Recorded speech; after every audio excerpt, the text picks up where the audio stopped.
Welcome to Shruti's kitchen.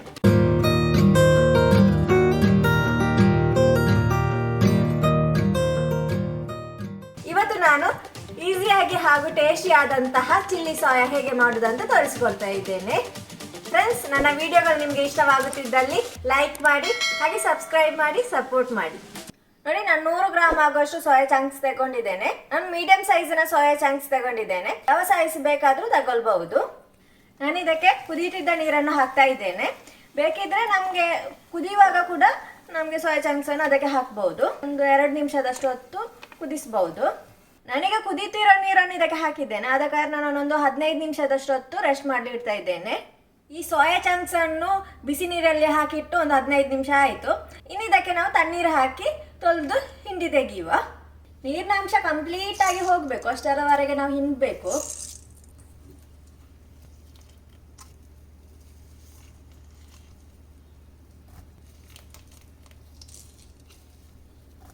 ನೀರೆಲ್ಲ ಹಿಂಡಿ ತೆಗೆದಿದ್ದೇನೆ. ಇನ್ನು ಇದಕ್ಕೆ ಮ್ಯಾರಿನೇಟ್ ಮಾಡಲಿಕ್ಕೆ ಬೇಕಾದ ಮಸಾಲೆಗಳನ್ನು ಹಾಕುವ. 1.5 ಟೇಬಲ್ ಸ್ಪೂನ್ ಆಗುವಷ್ಟು ಕಾಶ್ಮೀರಿ ಚಿಲ್ಲಿ, 1/4 ಟೀ ಸ್ಪೂನ್ ಆಗುವಷ್ಟು ಅರಶಿನ ಹುಡಿ, 1 ಟೀ ಸ್ಪೂನ್ ಆಗುವಷ್ಟು ginger garlic paste. Ginger garlic paste ಮನೆಯಲ್ಲೇ ಹೇಗೆ ಮಾಡೋದು ಅಂತ ನಾನೊಂದು ವಿಡಿಯೋ ಮಾಡಿದ್ದೇನೆ. ಇದನ್ನು ಸುಲಭವಾಗಿ ಮಾಡಬಹುದು. ಹಾಗೆ ನೀವು ಕೂಡ ನಿಮ್ಮ ಮನೆಯಲ್ಲೊಮ್ಮೆ ಟ್ರೈ ಮಾಡಿ ನೋಡಿ. ರುಚಿಗೆ ತಕ್ಕಷ್ಟು ಉಪ್ಪು, 1 ಟೇಬಲ್ ಸ್ಪೂನ್ ಆಗುವಷ್ಟು ಕರ್ಡ್. ಇನ್ನು ಇದನ್ನು ಚೆನ್ನಾಗಿ ಮಿಕ್ಸ್ ಮಾಡುವ.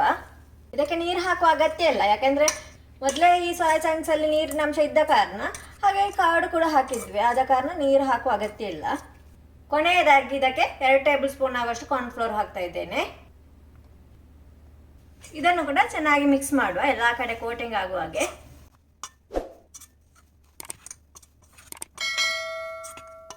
ನೋಡಿ, ಇದು ಚೆನ್ನಾಗಿ ಮಿಕ್ಸ್ ಆಗಿದೆ. ಇನ್ನು ಇದನ್ನು ಫ್ರೈ ಮಾಡಿ ತೆಗೆಯುವ. ನಾನೊಂದು ಪಾತ್ರೆಯಲ್ಲಿ ಎಣ್ಣೆ ಬಿಸಿ ಮಾಡಲು ಇಟ್ಟಿದ್ದೇನೆ. ಎಣ್ಣೆ ಬಿಸಿ ಆಗಿದೆ. ಮ್ಯಾರಿನೇಟ್ ಮಾಡಿಟ್ಟಂತಹ ಸೋಯಾ ಚಂಕ್ಸ್ ಅನ್ನು ಫ್ರೈ ಮಾಡಿ ತೆಗೆಯುವ.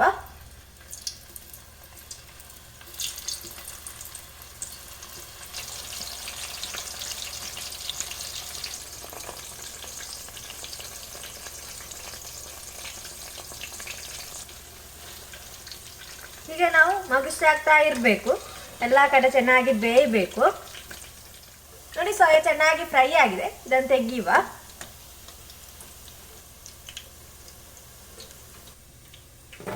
ಇನ್ನು ಬಾಕಿ ಉಳಿದ ಸೋಯಾ ಚಂಕ್ಸ್ ಅನ್ನು ಫ್ರೈ ಮಾಡಿ ತೆಗೆಯುವ. ಎಲ್ಲ ಸೋಯಾ ಚಂಕ್ಸ್ ಕೂಡ ಫ್ರೈ ಮಾಡಿ ಆಯಿತು. ಈ ಫ್ರೈ ಮಾಡಿದ ಸೋಯಾ ಚಂಕ್ಸ್ ಅನ್ನು ಕೂಡ ಹಾಗೆ ತಿನ್ಬಹುದು, ತುಂಬಾನೇ ಟೇಸ್ಟ್ ಆಗಿರ್ತದೆ. ಇನ್ನು ನಾವು ಚಿಲ್ಲಿ ಸೋಯಾಗೆ ರೆಡಿ ಮಾಡುವ. ನಾನು ಕಡಾಯಿ ಇಟ್ಟಿದ್ದೇನೆ. ಅದಕ್ಕೆ 1 ಟೇಬಲ್ ಸ್ಪೂನ್ ಆಗುವಷ್ಟು ಎಣ್ಣೆ ಹಾಕ್ತಾ ಇದ್ದೇನೆ. ಎಣ್ಣೆ ಬಿಸಿ ಆಗಿದೆ. ಇನ್ನು ಅದಕ್ಕೆ 1 ಟೇಬಲ್ ಸ್ಪೂನ್ ಆಗುವಷ್ಟು ಸಣ್ಣದಾಗಿ ಹೆಚ್ಚಿದಂತಹ ಗಾರ್ಲಿಕ್ ಅನ್ನು ಹಾಕ್ತಾ ಇದ್ದೇನೆ. ಅದೇ ರೀತಿ ಸಣ್ಣದಾಗಿ ಹೆಚ್ಚಿದಂತಹ ಜಿಂಜರ್ ಅನ್ನು ಕೂಡ ಹಾಕ್ತಾ ಇದ್ದೇನೆ.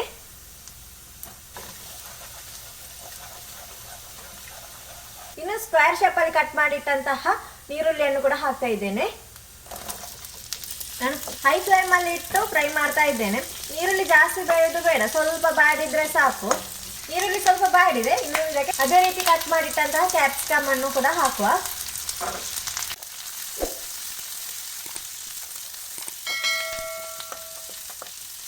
ಸ್ವಲ್ಪ ಉಪ್ಪು ಹಾಕ್ತಾ ಇದ್ದೇನೆ. ನಾವು ಸೋಯಾ ಚಂಕ್ಸ್ಗೆ ಉಪ್ಪು ಹಾಕಿದ ಕಾರಣ ಸ್ವಲ್ಪ ಹಾಕಿದ್ರೆ ಸಾಕು.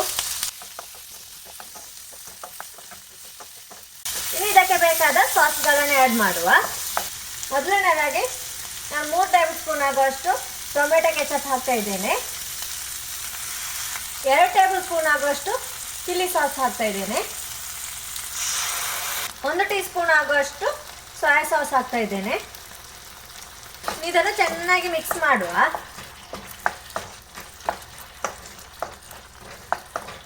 ಇದಕ್ಕೆ 1 ಟೀ ಸ್ಪೂನ್ ಆಗುವಷ್ಟು ಶುಗರ್ ಆ್ಯಡ್ ಮಾಡ್ತಾ ಇದ್ದೇನೆ.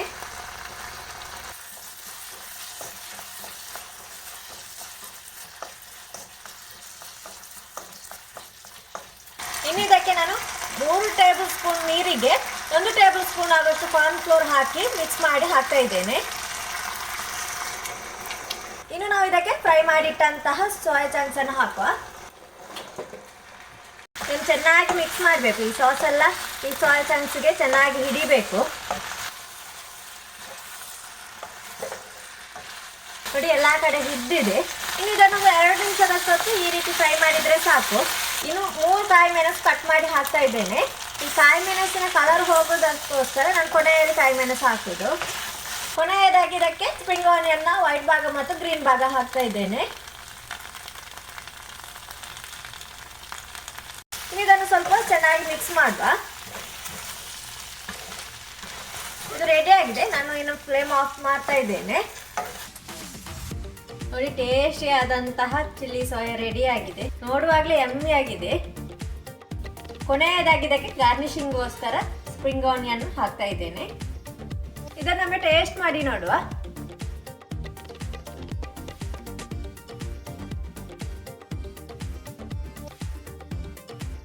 ತುಂಬಾ ಟೇಸ್ಟಿಯಾಗಿ ಬಂದಿದೆ. ನೀವು ಕೂಡ ನಿಮ್ಮ ಮನೆಯಲ್ಲೊಮ್ಮೆ ಟ್ರೈ ಮಾಡಿ ನೋಡಿ. ಕೆಲವರಿಗಂತೂ ಸೋಯಾ ಚಂಕ್ಸಿನ ಸ್ಮೆಲ್ ಆಗುದಿಲ್ಲ, ಆದ್ರೆ ಈ ರೀತಿ ಮಾಡಿದ್ರಿಂದ ಯಾವ ಸ್ಮೆಲ್ ಕೂಡ ಇರುವುದಿಲ್ಲ. ಇದನ್ನು ತಿನ್ನುವಾಗ ತಿಂತಾನೆ ಇರ್ಬೇಕಂತ ಅನಿಸ್ತದೆ.